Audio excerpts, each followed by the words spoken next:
कुछ दिनों का विराम है, फिर कहीं ना कहीं फिर माँ की कृपा का गुणगान गाना आरंभ हो जाएगा। माँ का प्रेम, माँ का वात्सल्य कभी समाप्त नहीं होता। तो जो आपने 9 दिनों में सुना उसे हृदय में स्थापित करना। जी कथा उसी प्रकार है जैसे आप स्कूल जाते हो, आपको छुट्टियां मिलती है ना, तो छुट्टियों में काम नहीं मिलता है। जो बच्चे घर जाकर के पढ़ेंगे तो बढ़िया रहेंगे, जो घर जाकर के किताब को बंद करके रख लेंगे फिर पढ़ने कुछ पढ़ने वाला नहीं। तो आपने उन्होंने बड़े प्रेम से कथा को श्रवण किया, रोज आपने चिंतन भी किया। अब घर जा क्या करके आपका काम क्या है, इसका मनन करना, इसका ध्यान करना। रोज थोड़ा समय निकाल करके ज्योत स्थापित करके माँ की मूर्ति, माँ के स्वरूप के पास जा करके थोड़ी देर के लिए माँ ने खो जाना और माँ से कहना, माँ अपना प्रेम, अपना वात्सल्य माँ ऐसे हमें देते रहना, हम आपके लाल हैं माँ, हम आपके बच्चे हैं, आपकी संतान है माँ, आपके सिवाय तो हमारे जीवन में कोई है ही नहीं माँ, आप हो तो तभी हमारा जीवन है। तो जब पूजा करें तो जिसका भाव से पूजा करें, लंबी मांग की लिस्ट ना रखें, क्योंकि माँ सब जानती है आपको क्या चाहिए, किस चीज की कमी है। क्या आप माँ हो, आपको नहीं पता कि आपके बच्चे को क्या चाहिए? जानती हो, बताओ क्या आपके बच्चे को क्या क्या जरूरत है? तो वो जगदम्बा है, हम सबकी परिस्थिति क्या है वो जानती है। तो आप कोई भी मांग ना करें, आप निष्काम भाव से पूजा करें, कुछ ना मांगे, केवल माँ से मांग को ही मांगे कि माँ केवल अपना प्रेम हमें दे दो माँ। और ऐसा करें कि माँ आपने दिया तो वो कुछ है माँ, किसी चीज की कमी नहीं। अगर कमी है तो केवल आपकी कमी है माँ, अब आप आ जाओ, आप आओगी तो हमारी मेरी भक्ति भी पूरी होगी माँ, और मेरे घर का जो परिवार है ना वो पूरा होगा, क्योंकि माँ ही हमारा सब कुछ है ना। तो माँ आएगी तब हमारा परिवार पूरा होगा। तो माँ से एक ही मांग करनी है, माँ जाओ कुछ मत मांगना, तो वो सर्वव्यापक है, सब जानता है, मेरी माँ सब जानती है, वो कण कण में वास करती है, हर जगह उसका निवास है, वो आपके हृदय में समाहित है, वो मेरे हृदय में समाहित है, वो सबके हृदय में रहती है, वो कोई दूर नहीं। तो आप माँ से अपना प्रेम बनाए रखना, माँ के नाम का आदर चढ़ जाए, ये सबसे बड़ी बात है। तो माँ से कहो, माँ अपने नाम का, अपने प्रेम का रंग हमें भी चढ़ा दो माँ, हमें वो कुछ नहीं चाहिए।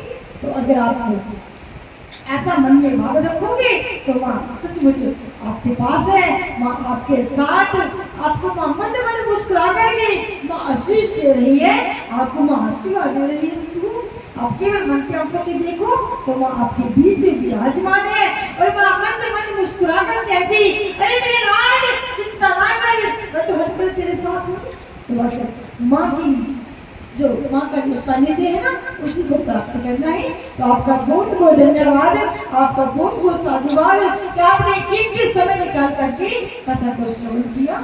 तो आपने अपना समय निकाला इतनी धूप में। अब कई लोग ऐसे होंगे जो एसी ऑन करके सोए होंगे, पर आप बड़े भाग्यशाली हो, आपने कथा को श्रवण किया। तो आपके लिए भी मैं दिल से माँ से प्रार्थना करती हूँ, माँ अपने बच्चों पर सदैव अपना आशीर्वाद बनाए रखना माँ, उनके जीवन में कभी कोई कमी ना आई।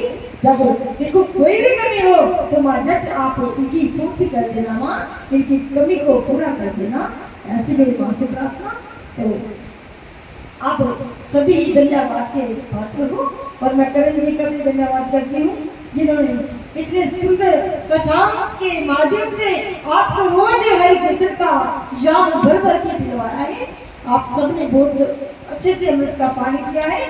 तो मैं चाहती हूँ माँ आप सभी पर अपनी कृपा बनाए रखिए। मेरी माँ से मेरी एक ही प्रार्थना कि माँ सबके भंडारे भर के रखना माँ, आपके बच्चे धर्म का काम करने के लिए हर पल अग्रसर होते रहे माँ, आगे बढ़ते रहे, बच्चे हर पल आपके लिए तैयार हो। ऐसा मेरा भाव। मेरे भाइयों के लिए भी मैं धन्यवाद करूंगी जिन्होंने हमें इस संगीत को सुंदर से जाकर के इस संगीत को पूरा किया। हमारे पंडित भैया जी उन्होंने बड़ी सुंदर पूजा की है, और बहुत दिन हो गए हैं पूजा करते करते, तो उन्होंने भी इस कथा में 4 चांद लगाए हैं, क्योंकि बड़े प्रेम से बड़े भाव से उन्होंने पूजा को पूरा किया है और बड़े सुंदर मूल पाठ को पूरा करके आज माँ के इस पाठ को अवधि देगी बोली। तो आप सभी अपने अपने कार्य जिन्होंने किए वो सभी आप धन्यवाद के पात्र हो, तो सभी से प्रार्थना दे दे। इसी तरह बढ़ चढ़ कर आगे आते रहना, धर्म के बाद होते रहेंगे। जब किससे होता है धर्म आपसे से होगा ना। अकेला व्यक्ति लाख जितना करे कुछ नहीं कर सकता बंधु। मैंने पहले भी बताया कि जब हम एकजुट होते हैं ना तो हम सब कार्य हो जाते हैं, संभव से संभव कार्य हो जाते हैं और असंभव भी होना तो हो जाते हैं। इसलिए आप सभी के चरणों में मेरा कोटि कोटि नमन, कोटि कोटि वंदन। अगर जाने अनजाने में कोई मेरे से गलती हो गई हो तो मैं क्षमा चाहूंगी। इसलिए अब मेरी जय करवाने को विराम अब